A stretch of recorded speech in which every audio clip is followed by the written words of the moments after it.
Hello mga sir, meron naman tayong NMAX V2 dito sa shop. Yan, may kasunod lang to ng Smash 115 kanina. Yan, at dumating sila sir, galing pang Kalibo, Aklan. So dinayo tayo dito sa Ibahay.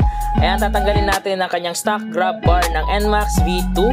Ayan, dahil alloy din po yan. Yan siya, meron lang siyang 4 na bolt mga sir.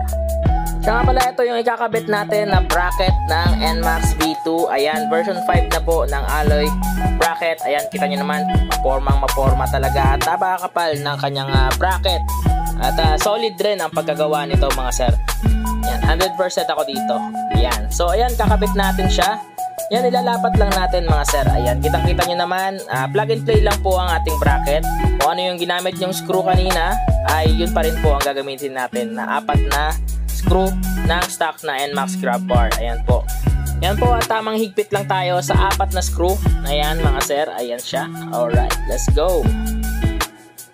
So mga sir, sa mga naghahanap pala, shop location natin, Poblacion Ibahay, beside 7-Eleven.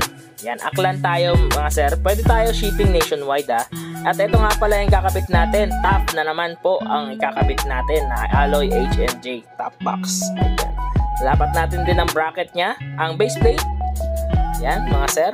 Meron din siyang 4 na screw mga sir. Ayan. Makikita nyo yan dyan. Nilagyan na rin natin siya ng washer para solid na solid at matibay. Ayan. Kakabit na natin ang alloy box 45 liters. Ayan mga sir. May kasama na siyang backrest. Ayan na. Nakakabit na po yan. Yan. Sarap sandalan ng backride yan. Alright. Yun lang po mga sir. Kita-kits tayo dito sa shop and ride safe always. Peace out. Alright.